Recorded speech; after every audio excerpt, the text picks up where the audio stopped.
شرح مراحل ديكور المطبخ.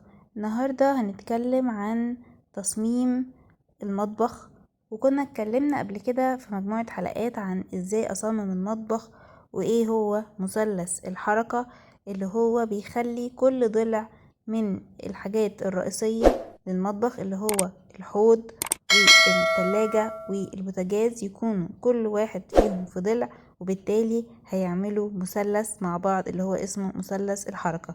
كل ما انا احقق ده في المطبخ كل ما يكون المطبخ بتاعي الحركة فيه ناجحة. طيب، وكنا برضو اتكلمنا عن ديزاين اختيار القرصة.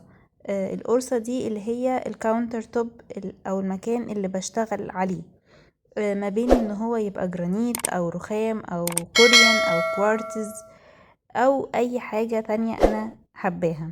في ناس بتعمله ميتال، في ناس بتعمله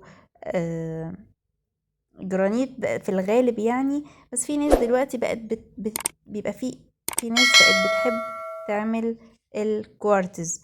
هو في فرايتي عالية، واشيك حاجة واقوى حاجة هو بيتعمل من بودرة الجرانيت مع مواد كيميكالز تانية، وبيديني مظهر املس وسهل جدا في التنظيف، ما بيبقعش زي الكوريان مثلا. في بعض انواع الكوريان بتبقع، وفي بعض انواع الرخام بتبقع لان المسام بتاعتهم واسعة شوية، لكن الكوارتز ما فيهوش المشكلة دي خالص.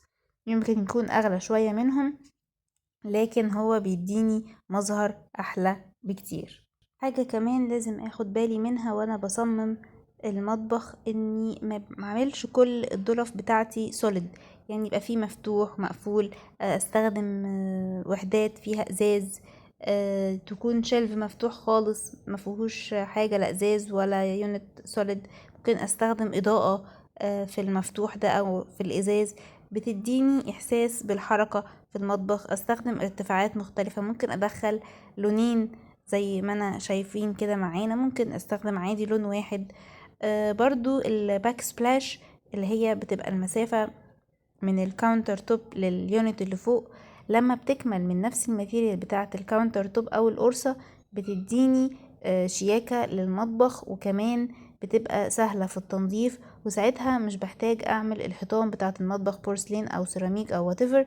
انا بس بكتفي بالقرصة والباك سبلاش اللي هي المسافة اللي ما بين التو يونتس اللي تحت واللي فوق، وعادي ممكن اعمل بقية الحيطة بينت، بس طبعا لازم يكون واشابل علشان اقدر انضفه بسهولة. كده تكون خلصت حلقة النهاردة، اتمنى اكون قدرت افيدكم. ما تنسوش تعملوا لايك واشتراك وتفعلوا زر الجرس عشان يوصلكم كل جديد معانا، والى اللقاء.